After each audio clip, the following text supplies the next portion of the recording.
Chapter 4, October 22nd, 2224, under Flange Mountain. Stannis Kilgore was old, 63 probably, 2 years older than his father had been when he died, and 4 years older than his mother when she joined him. Life under the mountain, although all Kilgore had ever known, was far more strenuous than the human body had evolved to withstand for long. Medical care within Kilgore's rebel society paled in comparison to the big Iowan hospitals, which stood as some of the government's crowning jewels. Kilgore, or Kill, as he was known to his friends, was also tired of teaching, tired of life underground, tired of being perched on the edge of a civil war that never seemed to come. Once he believed his calling as an educator would allow him total immersion into the history he loved to dissect.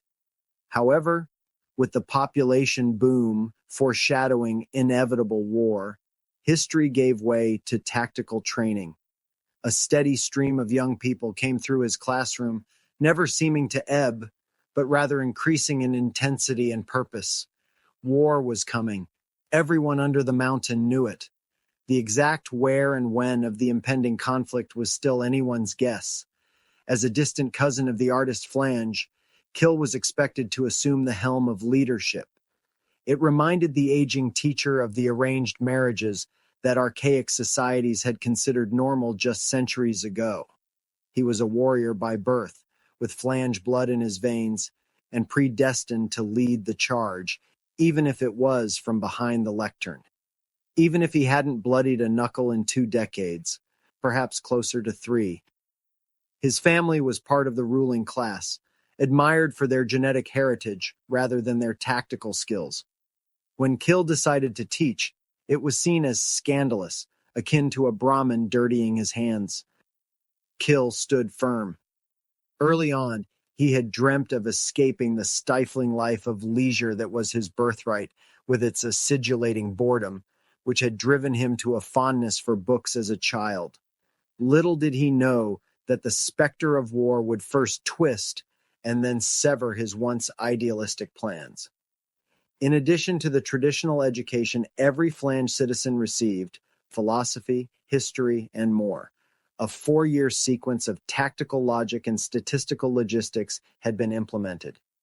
Stannis was now a teacher of wartime strategy, a free dreamer of the most dangerous kind, according to Big Iowa. Because of this, Kill was known to some level of Iowan government and kept tucked away under the mountain, an institutional necessity for his community.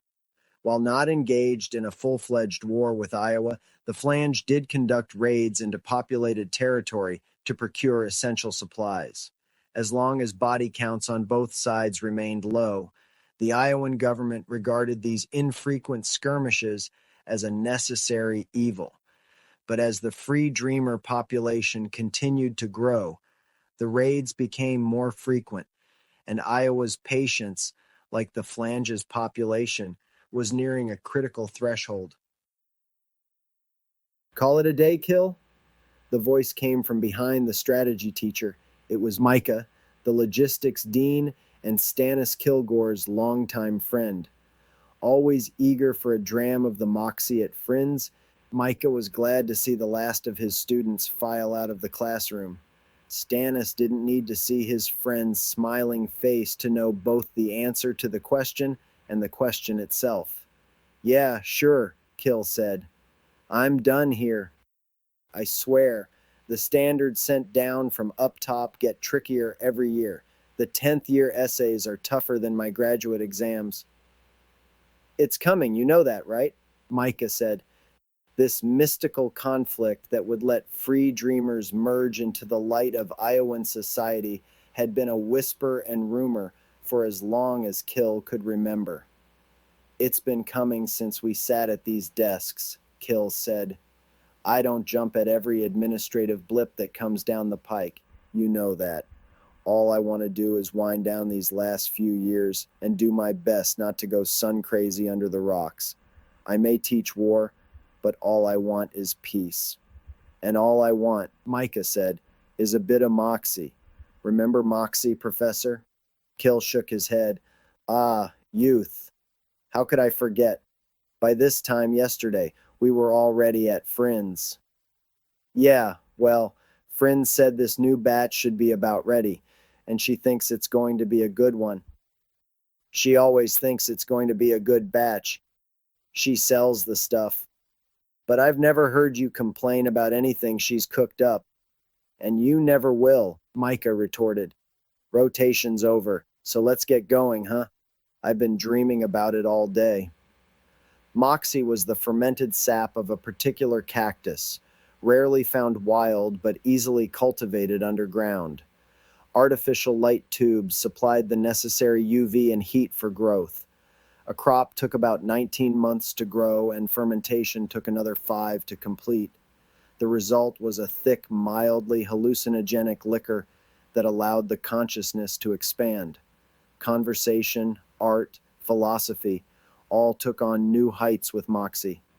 Not in a trippy, psychedelic sense, but in a way that prompted solid cognitive dissonance, spawning some of the best new ideas. Moxie was the antithesis of Teagard. The new stuff in yet, Fryn? Mica asked as they walked into the bar. Fryn, the middle-aged tavern queen, smiled broadly, showing off a gleaming platinum incisor. Her once prized red hair now lay in wild tangled curls across her shoulders. Hands on her ample hips, Fryn said, "Just brought it in. Black as midnight in the pit. Care to give her a ride?"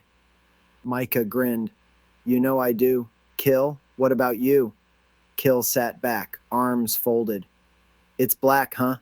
Fryn spat. "Black as a bat's asshole, Professor. Haven't tried it myself, but it looks great."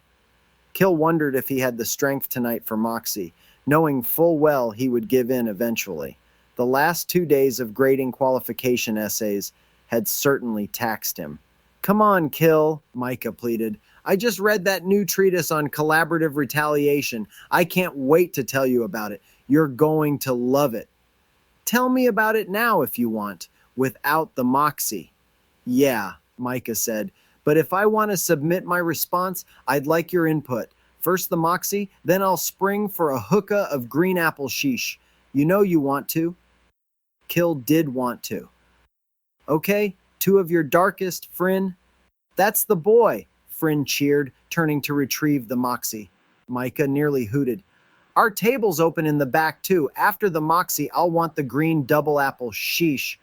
Will you set it aside for me, Fryn?" "Sure. For my 2 favorite brains, anything. Believe it or not, you 2 brighten up the place." The Moxie was served in slender glass tubes. The liquid was inky black, with small bubbles of natural carbonation gently pulling up the inside of the glass. It smelled of grass and heat and tasted like the air trapped inside a coconut. "Now, for this collaborative retaliation to work," Mica began, pausing only to swallow the Moxie in one gulp. Kilgore did the same. An icy wave rose from his gut, like jumping into a nearly frozen lake. This was strong, probably the strongest he'd ever had.